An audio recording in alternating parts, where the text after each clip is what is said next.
Bonjour à tous, bienvenue pour cet atelier en ligne formation à distance, cet atelier en ligne télétravail et bonnes pratiques. Aujourd'hui, on est avec Amélie Maisonneuve qui est responsable développement à BGE Hauts-de-France. Bonjour Amélie.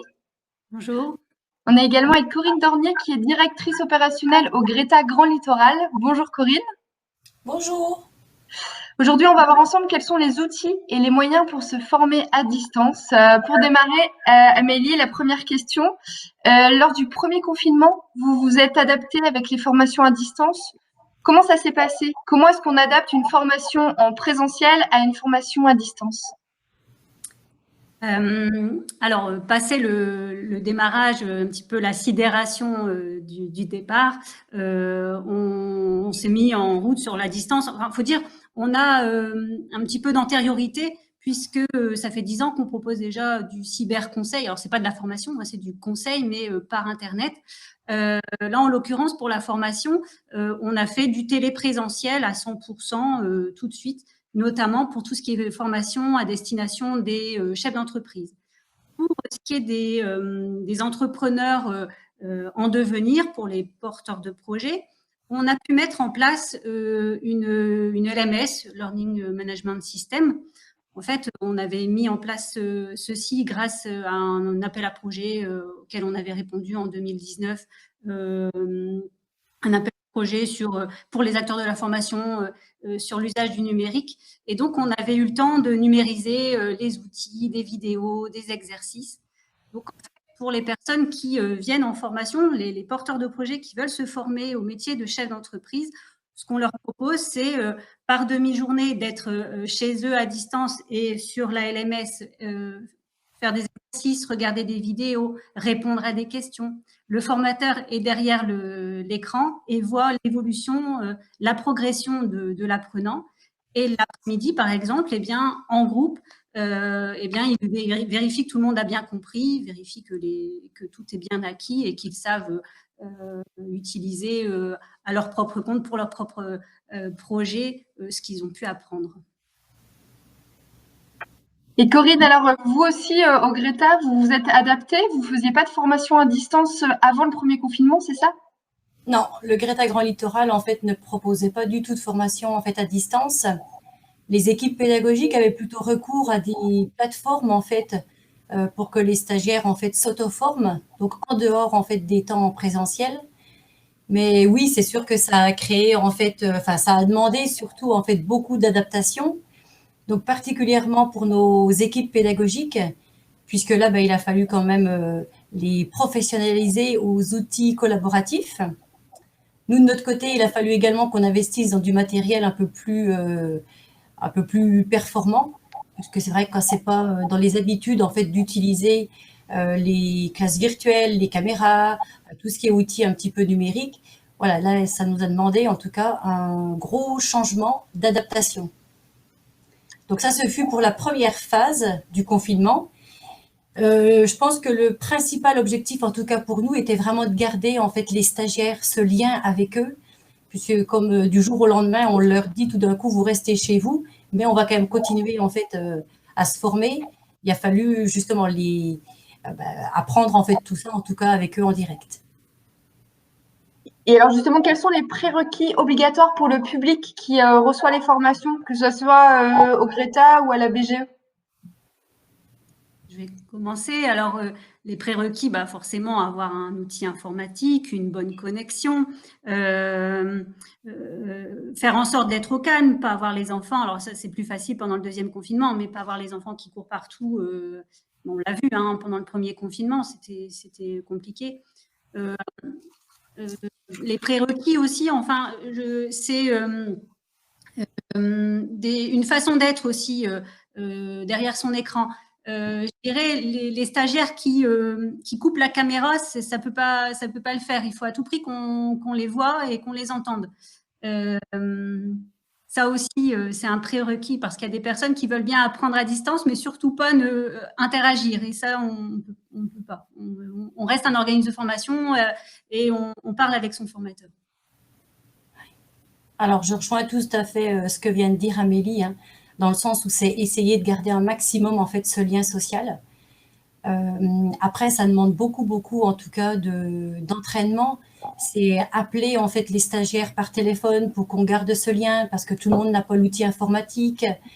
En effet, il y a un cadre, il y a un rythme parce que quand on est chez soi, forcément, le rythme est complètement rompu et donc il faut être en capacité, en tout cas, de maintenir aussi ses horaires. Travailler dans un contexte, en tout cas, de travail qui permet aux gens de continuer l'apprentissage sans être forcément dérangé par tout ce qui peut être environnant, en tout cas, dans une maison, quoi.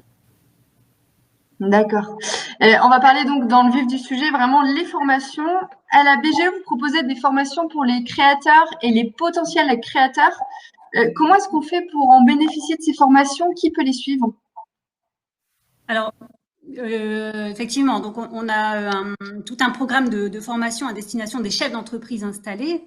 Et pour en bénéficier, je vais peut-être en parler après. Donc, pour les chefs d'entreprise installés et pour les porteurs de projets, les entrepreneurs en devenir, donc deux types de formation. En gros, pour les personnes installées, on va retrouver tout ce qui est marketing, gestion, comptabilité, mais aussi les formations dans le domaine du digital, comment créer son site. J'en parle parce que c'est ce qui a rencontré le plus de succès pendant les 2 confinements. Comment créer son site internet, son site e-commerce, comment être présent sur les réseaux sociaux, comment être mieux référencé. Donc ça, ce sont nos formations à destination des entrepreneurs installés.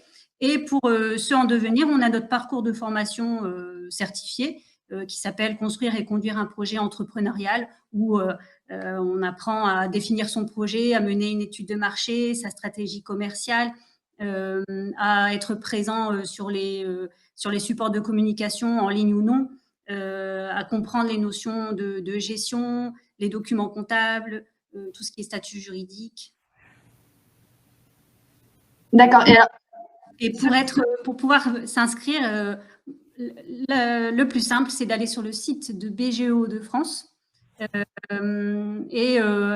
y a 2 carrés. Alors, il y a un carré rose qui permet aux personnes qui voudraient bénéficier des formations numériques. Il n'y a qu'à cliquer et puis renseigner son nom, son prénom, son numéro de téléphone et puis on prendra contact. Le carré orange, c'est pour les chefs d'entreprise installés. Pour les porteurs de projets, il y a un petit carré en haut qui bouge atelier projet. Alors là, ça permet en fait, une fois qu'on clique dessus, de s'inscrire à une première réunion d'information collective. Et les personnes qui viennent à cette réunion on leur proposera d'assister à de la formation et ou de l'accompagnement individuel. D'accord. Donc, les personnes qui sont intéressées aujourd'hui peuvent se renseigner. Est-ce que vous avez vu des potentiels créateurs, voilà, des futurs entrepreneurs vous rejoindre pendant le premier ou le second confinement? Ouais, enfin, quand même, on était étonnés. Il y a quand même un afflux de public. C'est souvent quand il y a une crise, alors crise économique le plus souvent, on a des personnes qui veulent créer leur entreprise. C'est bien, hein, le problème, c'est que nous, notre job, c'est quand même de faire en sorte que les entreprises soient durables, que ces personnes sachent ce qu'elles font quand elles créent leur entreprise. Et du coup, même s'il y a un intérêt à la hausse pour la création, cet afflux de candidats, nous, on ne va pas cautionner des créations d'entreprises par défaut. Notre rôle, c'est quand même d'en faire un public un public de vrais entrepreneurs qui ne crée pas à la légère, par dépit, par défaut d'un travail salarié. D'accord. Et au Greta, Corinne, alors quelles sont les formations que vous proposez à distance en ce moment? Alors, on rejoint un petit peu, en tout cas, ce que propose également la BGE pour les entreprises. Hein, donc, on s'est inscrit, en tout cas, nous également, en fait, dans le cadre des annonces du gouvernement, transformation digitale, numérisation, en fait, des sites Internet. Donc, l'objectif, en fait, c'est vraiment d'accompagner au mieux à ce changement, de toute façon, qui a été imposé, en fait, par la crise. Donc, on a 3 grands domaines également de formation. Donc, tout ce qui est en lien, en fait, avec les réseaux sociaux. Donc, justement, Facebook, LinkedIn, enfin, tout, voilà, ce genre, en fait, de réseau. tout ce qui est lié à la cybersécurité, parce qu'on s'est vraiment rendu compte qu'au cours du premier confinement, il y a eu quand même beaucoup de cyberattaques. Et après, notre troisième grand plot se relève en fait de tout ce qui est outils collaboratifs. Parce que contrairement à ce qu'on peut penser, en fait, on est loin de savoir utiliser en tout cas tous ces outils. Hein, même si voilà, dans notre quotidien, on va utiliser en fait pour faire des visios avec sa famille, etc. Mais on est quand même loin du, enfin voilà, d'être pro en tout cas dans l'utilisation en tout cas de ces outils-ci. Alors, et pour nos stagiaires, en fait, vas-y peut-être Agathe. Outils collaboratifs, lesquels tu nous parles? Par exemple, tout ce qui va être en fait Office 365, les classes virtuelles, la gestion de projet, la gestion, voilà, tout ce qui permet en tout cas de pouvoir continuer son activité sans être en décalage ou avoir un temps en fait où on ne sait plus comment faire. D'accord. Et donc nous, pour nos stagiaires en parallèle, on a décidé également de maintenir en fait de la formation ouverte et à distance, à minimum en fait une plage en fait dans leur emploi par semaine, donc une demi-journée, pour essayer justement de les maintenir en fait à utiliser et à travailler en auto-formation. Donc en fait, tu nous parles de formation longue et en parallèle de formation courte. Oui. Donc pour les entreprises, c'est plutôt en fait des modules courts, puisque là, je pense que eux ont besoin en tout cas de se professionnaliser assez rapidement. Et pour nos stagiaires, c'est plutôt donc sur des parcours en fait beaucoup plus longs qui peuvent aller, je veux dire, de 120 heures à 250 heures, puisqu'on dispense aussi bien, je veux dire, des titres professionnels que des diplômes éducation nationale. Et alors, si tu ont envie de suivre une formation courte, comment ça se passe? Est-ce que tu peux répéter la question? Ça a coupé au niveau du micro. Pour tous ceux qui veulent suivre une formation courte, comment ça se passe? Alors, comment ça se passe? Donc, comme pour la BGE, donc on a à la fois un site internet. Donc, les personnes en fait peuvent demander forcément une demande de formation. Donc ensuite, la demande est traitée. Et le Greta Grand Littoral, en fait, s'étend sur 7 bassins. Donc, on a à la fois en fait des agences de développement où là, ce sont les conseillers en formation qui répondent en fait aux demandes des entreprises et autres personnes. Et ensuite, donc, on a également nos sémaphores, donc qui sont gérés par des coordonnatrices. Donc là, on reçoit le public, on fait les tests de positionnement et ensuite on les inscrit dans les parcours. D'accord. Alors, il y a un autre sujet, c'est le CPF. Tu vas nous en parler, Corinne. Le compte personnel de formation qui permet de financer un projet de formation. Comment ça se passe? Donc, en fait, la première démarche, chaque salarié doit impérativement, en fait, créer son compte sur mon compte deformation.gouv.fr. La première des choses, si la personne, en tout cas, n'a pas ouvert son compte, déjà, donc, le créer, forcément. Ensuite, il doit reporter les heures DIF sur son compte personnel de formation. Donc là, on a eu en fait un report donc jusqu'au 30 juin 2021. La personne, donc, en fonction de la formation qu'elle souhaite, va la chercher parmi la liste, en tout cas, qui est présente sur le site Internet. Par contre, petit point de vigilance, toutes les formations ne sont pas éligibles au CPF. Elles doivent impérativement être inscrites au répertoire national des certifications. Une fois que la personne en fait a cliqué, donc une fois qu'elle a trouvé en tout cas sa formation, elle doit demander forcément l'accord en fait à son employeur. Donc pour en bénéficier, il faut forcément être salarié. Il faut forcément être salarié. Non, on peut également être demandeur d'emploi. Toute personne en fait qui ouvre son compte de formation peut bénéficier en tout cas de la somme d'argent qu'elle a sur ce compte. Voilà. Donc en fait, chaque année, un salarié en tout cas peut abonder, on peut lui abonder en tout cas jusqu'à hauteur de 500 € en fait par an. Donc les entreprises peuvent abonder, les OPCO, le Pôle emploi, la GFIP. Donc voilà, il y a plusieurs en fait organismes qui peuvent en fait contribuer à l'abondement en fait du CPF. D'accord. Donc pour se renseigner, est-ce que tu peux nous rappeler où est-ce qu'il faut aller? Moncompteformation.gouv.fr. Très bien, merci. Si on voulait revenir aux formations, si vous pouviez chacune peut-être nous présenter un peu plus une formation coup de cœur, une formation qui pourrait intéresser les personnes qui nous écoutent.